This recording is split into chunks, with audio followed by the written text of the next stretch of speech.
देश की ताकत तीनों है महान, जवान, किसान और जनता महान। चौंकाने वाले आंकड़े। देश की 28% महिला सांसद विधायकों पर आपराधिक मामले। औसत संपत्ति 20 करोड़ 34 लाख रुपए। एडीआर की विस्फोटक रिपोर्ट में खुलासे पर खुलासे। नई दिल्ली। देश में राजनीति की पारदर्शिता और जनप्रतिनिधियों की साख को लेकर गंभीर सवाल उठाती association for democratic reforms ADR की ताजा रिपोर्ट में चौंकाने वाले तथ्य सामने आए हैं। रिपोर्ट के अनुसार देश की कुल 512 महिला सांसदों और विधायकों में से 143 यानी कि 28% पर आपराधिक मुकदमे दर्ज हैं। इनमें से 78 महिलाओं पर हत्या, अपहरण जैसे गंभीर अपराधों के आरोप लगे हैं। ये रिपोर्ट एक और जहां महिला जनप्रतिनिधियों की कानूनी स्थिति पर सवाल उठाती है, वहीं उनके आर्थिक प्रभाव की भी तस्वीर प्रस्तुत करती है। 512 महिला सांसदों और विधायकों की कुल घोषित संपत्ति 10,417 करोड़ रुपए है, यानी कि हर महिला नेता के पास औसतन 20 करोड़ 34 लाख रुपए की संपत्ति है। अरबपति महिला नेताओं की लिस्ट भी सामने आई। रिपोर्ट में यह भी बताया गया कि 17 महिला सांसदों विधायकों ने 100 करोड़ रुपए या उससे अधिक की संपत्ति का खुलासा किया है। इनमें लोकसभा की 6, राज्यसभा की 3 और विधानसभा की 8 महिलाएं शामिल हैं।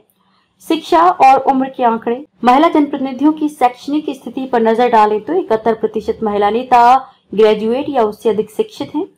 24% ने 5वीं से 12वीं तक की पढ़ाई की है। 12 महिला नेताओं के पास डिप्लोमा है। वहीं उम्र की दृष्टि से 64% महिलाएं 41 से 60 वर्ष के बीच की हैं। 22% की उम्र 25 से 40 वर्ष के बीच और 14% की उम्र 61 से 80 वर्ष के बीच है। प्रमुख पार्टियों में कितनी महिला नेता आपराधिक मामलों में शामिल? भाजपा 217 महिला सांसद विधायक, जिनमें 23% पर केस, 11% पर गंभीर आपराधिक आरोप। कांग्रेस 83 में से 34% पर केस, 20% पर गंभीर आरोप।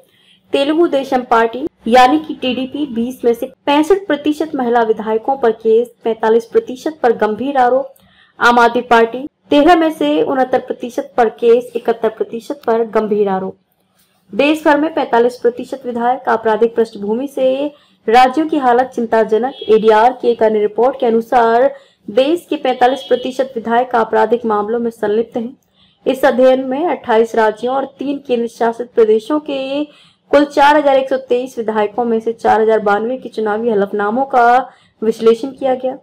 टॉप 10 राज्य जहां सबसे ज्यादा दागी विधायक हैं। आंध्र प्रदेश 2024 174 में से 138 विधायक यानी कि 79%। केरल 2021 69%। तेलंगाना 2023 69%। बिहार 2020 241 में से 158 यानी कि 66%। महाराष्ट्र 2024 में 286 में से 187।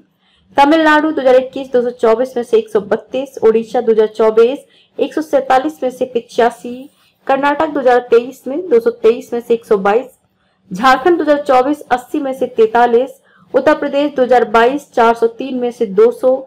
इन आंकड़ों से साफ है कि आपराधिक आरोपों के बावजूद बड़ी संख्या में नेता चुनाव जीतकर विधानसभाओं तक पहुंच रहे हैं, जो लोकतंत्र की गुणवत्ता पर बड़ा प्रश्न चिन्ह है। मुख्यमंत्रियों की संपत्ति पर भी रिपोर्ट। चंद्रबाबू सबसे अमीर, ममता सबसे गरीब। 30 दिसंबर 2024 को जारी एडीआर रिपोर्ट के अनुसार आंध्र प्रदेश के मुख्यमंत्री चंद्रबाबू नायडू देश के सबसे अमीर मुख्यमंत्री हैं, जिनके पास 931 करोड़ रुपए से अधिक की संपत्ति है। वहीं पश्चिम बंगाल की मुख्यमंत्री ममता बनर्जी मात्र 15 लाख रुपए की संपत्ति के साथ सबसे गरीब मुख्यमंत्री हैं। टॉप अमीर मुख्यमंत्री चंद्रबाबू नायडू आंध्र प्रदेश 931 करोड़ रुपए। पेमा खांडू अरुणाचल प्रदेश 332 करोड़ रुपए। सिद्धारमैया कर्नाटक 51 करोड़ रुपए। नेफी नागालैंड 40 करोड़ रुपए। मोहन यादव मध्य प्रदेश 42 करोड़ रुपए। एन रंगास्वामी पुडुचेरी 38 करोड़ रुपए। रेवंत रेड्डी तेलंगाना 30 करोड़ रुपए। हेमंत सोरेन झारखंड 25 करोड़। हेमंत बिस्वा शर्मा असम 17 करोड़। कॉनराड संगमा मेघालय 14 करोड़। गौरतलब है कि भारत की प्रति व्यक्ति औसत सालाना आय 1,85,000 है, जबकि मुख्यमंत्रियों की औसत वार्षिक आय 13,64,000 है, यानी कि आम नागरिक से 7.3 गुना ज्यादा। चंदा और खर्च। भाजपा को सबसे अधिक 4,340 करोड़। अकेले खपत 2,211 करोड़। 17 फरवरी 2025 को एडीआर द्वारा जारी एक और रिपोर्ट में यह बताया गया कि वित्त वर्ष 2023-24 में भाजपा को सबसे ज्यादा 4,340 करोड़ 47 लाख रुपए का चंदा मिला, जो सभी पार्टियों को मिले कुल चंदे का 74.57% हिस्सा है।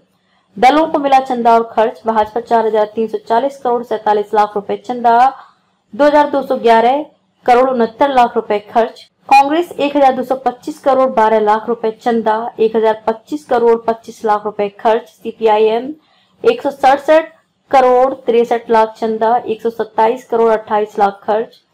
बसपा 64 करोड़ 77 लाख चंदा, जिसमें से 43 करोड़ 18 लाख रुपए खर्च। आपको मिला 22 करोड़ 68 लाख रुपए का चंदा, तो खर्च हुआ 34 करोड़ 9 लाख रुपए। एनपीपी 22 लाख रुपए चंदा, 1 करोड़ 13 लाख रुपए खर्च। इससे स्पष्ट है कि भाजपा और कांग्रेस को सबसे अधिक फंडिंग मिली और वहीं सबसे अधिक खर्च करने वाले दल भी हैं। आम आदमी पार्टी जैसे छोटे दलों के पास सीमित संसाधन होने के बावजूद खर्च की जरूरत अधिक है, जिससे चुनावी असमानता भी उजागर होती है। निष्कर्ष, एडीआर की यह श्रृंखलाबद्ध रिपोर्ट न केवल नेताओं की कानूनी स्थिति, आर्थिक संपन्नता और राजनीतिक चंदे की पारदर्शिता पर रोशनी डालती है, बल्कि हमारे लोकतंत्र के भीतर मौजूद संरचनात्मक असमानता, अपराधीकरण और आर्थिक विषमता की भी गहरी झलक देती है। इन आंकड़ों को देखकर यह सवाल उठता है, क्या भारतीय राजनीति में नैतिकता, पारदर्शिता और जनसेवा का स्थान धन, बल और दबदबे ने ले लिया है? अधिक अपडेट के लिए लाइक, शेयर और सब्सक्राइब करना ना भूलें।